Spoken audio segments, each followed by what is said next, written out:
Welcome to Dwarvenkegger. I'm Tanner. And I'm Rob. And today, sorry, I was just going to skip over. Reckless abandon. And today, we are doing an in-car podcast in preparation for Mastodon and Primus.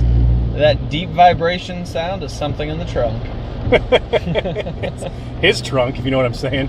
So, today we're going to be going over Primus's entire catalog of what songs that you need to listen to, songs you can skip, albums in some cases you can skip. Most albums after a certain point. But we'll get there, don't ruin it. And also, you should check out our playlist on Spotify, Dwarvenkegger Essentials, Primus, and Mastodon. So, if you want to listen to the songs we're talking about, that's a super easy way to do it. Like, subscribe, hit that little bell at the bottom, follow us on Instagram and Facebook for all sorts of Dwarvenkegger shenanigans. And if you are looking for a way to support us here at Dwarvenkegger, go ahead and hit up on our Patreon. Patreon. All right, so let's get it going. I'm going to start with the first Primus album. I have notes down here. And Red Bull. It gives you wings. Frizzle Fry, 1990, okay? So, this is their debut album. Some bangers on here. Bangers! Absolutely amazing. My favorite tracks personally, some standout tracks. Personally. Too Many Puppies, John the Fisherman. Too Many Puppies. And The Toys Go Winding Down. Great song. This is a very aggressive driving album. And I honestly think it's just one of the most solid performances by everybody in the band. Drumming is amazing. The bass, obviously, everything is great in this album. Les Claypool's a wizard. The guitar, it's so aggressive.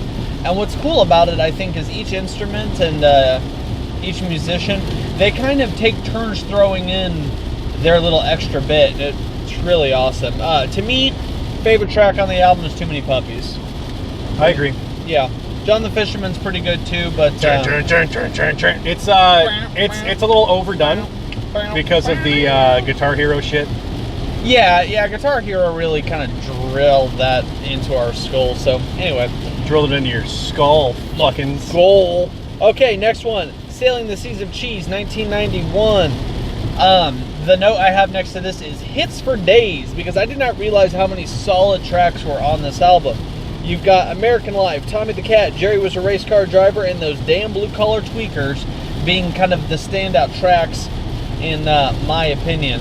Super solid follow-up album. Definitely, Tommy the Cat's one of my favorite songs, just in general, of any band, let alone Primus. Tommy the Cat's just amazing. It's just a great song. And the video is pretty fucking badass. Yeah, all Primus's music videos are nuts. But Jerry Was a Race Car Driver, make you want nachos. Jerry Was a Race Car Driver. He's goddamn fast. My favorite track, those damn Blue Collar Tweakers. It's catchy as hell. I really like it. What you do start to see on this album too is a little more of the weirdness coming to play. On Primus's first album, Frizzle Fry, you got more of just the straightforward, aggressive quirkiness. You could tell they're getting a little more comfortable in this album with getting a little weird with it. Pretty cool. Next album, Pork Soda, 1993. Another Mr. Crinkle. Super solid album by them.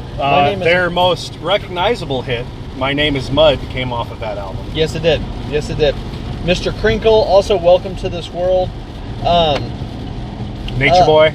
Nature Boy's a good one. It's still weird, but it's a little more aggressive too, and it works. To me, Primus works best when they have a balance to their weirdness, their abstractness, and their aggressive, straightforward stuff. So for me, there's a handful of standouts on this album, but the one that I always find myself singing every time that I have to do that stupid shit where I have to redo my tags every year, go into the DMV is DMV. DMV is a good song. It's a great song. And the fact that it stuck with me for this many years, just like walking into the DMV and then I've been to hell, spell it DMV, like it's a great song. Also, I think Pork Soda arguably is one of the best albums. If you're going to listen to the entire thing, cover to cover, I think this is one of the best ones to do that with, honestly. So, and I'll also take a break to say that Frizzle Fry, Sailing the Seas of Cheese, and Pork Soda are what I consider the holy trinity of Primus albums. If you stop listening to Primus after these, yeah, you're going to miss some of their other good songs, but I mean, to me, these are their 3 best albums. I think... Hands down. I think it's really awesome. Run over a bridge. We're a little shaky right now. All right. Next one, 1995, Tales from Over the bridge where the car is real shaky. There's that. 1995, Tales from the Punch Bowl. Solid album, but I would say it's a good album. It's not great.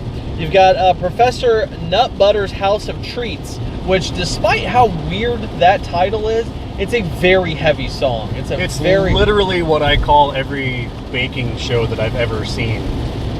What? Just like the whole Nutbutter's House of Treats, just because it's every time I hear that, it makes me think of like the stupid shows on Netflix, like the Zumbo's Just Desserts or whatever with the okay. Got 3 minutes left. the fucking annoying like co-host bullshit. Sorry, She is so aggressive to listen. she's ridiculous. I can't handle it. I can't stand looking at her either. Her fucking teeth frighten me. Yeah, they're huge. Yeah. I mean, they're outrageously white and they're huge. Yeah, they're not like normal. They're like one tooth is the size of like 2 teeth side by side. It's very unnerving. Anyway, back to Primus. Okay, well, known as Big Brown Beaver and Southbound Pachyderm were also on this album. But honestly, the kind of issue I find with this album is outside of those 3 tracks, I think overall the album's just kind of meh. So, Southbound Pachyderm is by far my favorite Primus song because it's mellow and there's a lot of musicality involved. The way that he plays the bass, the boom, boom, boom. Like it's not a driving song as much as it is it's so easy to fucking listen to. I love it. I love the song. Hopefully they'll play that tonight. Yeah, no, I'm definitely hoping so. I do love that song. Next, we're gonna go to the Brown album. Yep, man, it's pretty much shit. It's not great. I listened to in preparation for this concert every single Primus song, every single Mastodon song. This album, I struggled to keep my attention. Okay, but there are a couple standout things. Shake Hands with Beef is on this album. This is It's pretty good, right? Okay, but my point is Shake Hands with Beef is the single off this album, and this would honestly be kind of like a B track on some of their earlier stuff. You know, it's catchy and it's fun, but it's not nearly as good as some of the older stuff. Also, I'm done with that hot coffee. I'm drinking cold coffee. Oh, there we go. It's time to switch to the cold coffee for the day, right? Coffee. Yeah, we don't drink beer while we're driving. That's dangerous. Most of the time. Okay, so another note I have about this album is Coddingtown. It's a heavy riff, but it's a meh song. I don't know what I was thinking. I like the riff to it. It's a decent riff. It's a heavy riff, but the overall song, when you listen to it a couple times, you're just like, yeah, but that's kind of unimpressive. Much like anything Lil Xan does. Lil Xan, the rapper. Oh my gosh. Okay. Great beats, and he's adorable. But bet you didn't know we were getting into rap. But I'll be goddamn if his lyrics are terrible. Like, literally says something about they used to call me Dago, my favorite drink is Fago. Like, what is he, an ICP fan? No, I don't think so. He does have a lot of face tattoos though, so he probably works at Hot Topic. Oh my gosh. Auntie Pop, 1999. Okay, so back into it, guys. This is kind of their return to form. Okay, yes. We went really kind of meh and abstract on Tales from the Punch Bowl and kind of for the Brown album, and just meh for the Brown album. Auntie Pop, more aggressive. It was actually a good reprieve listening to these albums straight. You've got Electric. Lacquerhead was a good one. Huh? Lacquerhead. That's actually my favorite. Mama Didn't Raise No Fool, Greet the Sacred Cow, the Auntie Pop, and Electric Uncle Sam. Pretty solid album. It's pretty good. It's not. It still falls below the first 3 albums in my opinion, but still pretty good. Well, I mean, it's okay. So I just want to say that it's going to be really hard to hit that stride and that just beautiful musicality of the first 3 albums, because not everybody that was in the band at that time was in the band for all the albums. You're starting to see members change at this point. I think Les Claypool is the only consistent member. I think so. That makes sense. Okay. This big jerky's real good. Hey, they're all made for no free ads, but hold on. This stuff is just shit. Okay. So now we have a break from Auntie Pop to Green Naugahyde. Sorry, I can't say that. Okay, there's a break there.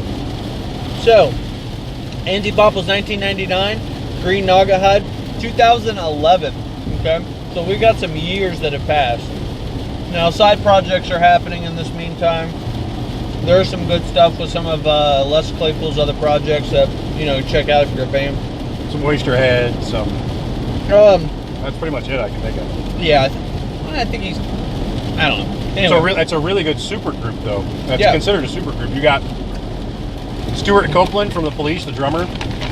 You got Trey Anastasio from Fish and several other projects. And then you got Les Claypool. It's pretty solid listening. If you're a huge Primus fan, you really ought to check them out. Yeah, we might do a video about that. Yeah. We might do like an essential playlist, that kind of thing. Video breakdown. Okay. There's not much to say about this album. Point Faux de Man was the only track that really stood out to me. And it's good, but it ain't great. Too abstract. That break from 1999 to 2011, they come back and the weirdness is turned to a 10. Yeah, and honestly, it's not a pleasant experience. Honestly, they kind of suffer because of it, in my opinion. When you lose that aggressive driving, you just really, they just really kind of meh. Honestly, if you skip this album, you really wouldn't be hurting yourself at all. You'd actually probably be doing yourself a favor. Alrighty, what do we got next? The next thing we have is Primus and the Chocolate Factory with the Fungi Assemble. Now, this is a concept album based off of Willy Wonka and the Chocolate Factory.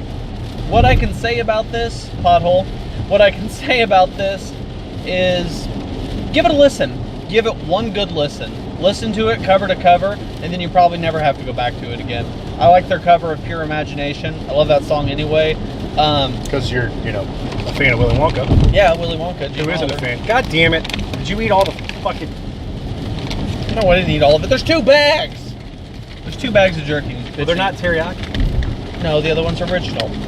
Anyway, original. Anyway, give it a listen. It's not terrible. There's some more in there. Like I said, if you're really looking to get really into Primus, you can do it, but you're not missing anything major by skipping this one. And then that leads us to the most recent album that was put out this year. Fucking terrible. No, I'm sorry. The Saturating 7, which is a concept album. So let me just give you the background of the concept here. So this album, the way that they have put it out there, it's about a bunch of goblins that are stealing fucking rainbows. Yeah. That's all you need to know. And it's awful. The actual music and lyrics. Remember what I said about Green Naugahyde? How it was too abstract, it was too quirky, it just didn't keep your attention because it was so far out there. Magnify that by 100, and that's what this album is. If you never listen to this album, honestly, it doesn't even, besides Les Claypool having a very recognizable voice, there's not a lot of similarities between Primus overall and this album. I almost wish he would have done this with Switching lanes, gonna hit some bump. A super group or just a different. It's just like a solo album. I didn't like it. It was far too abstract. The only thing you could probably pull from it is nothing. It's bad. Just skip it. Yep. Just get rid of it. So check out our playlist on Spotify. Has all of these songs and a couple live versions. Primus has done other stuff, but these are the main studio albums. These are the ones you really need to worry about. There's a Primus cover. They covered a Pink Floyd song, Cigar. Have a cigar. Have a cigar. Have a You're cigar. gonna get fired. It's a pretty good cover. I've got that on the playlist, a couple live versions, things like that. Anyway, guys. And they have their best best of albums and shit like that. Those are usually pretty good. Check those out. Those are worth a listen, definitely. If you don't want to listen to any of the other albums, find a best of, and you're pretty much golden. If you want the real essentials, though, you check out Dwarvenkegger's playlist on Spotify. Check it out. Put in Dwarvenkegger Essentials, Primus. It'll get you there. Anyway, guys, till next time. Cheers.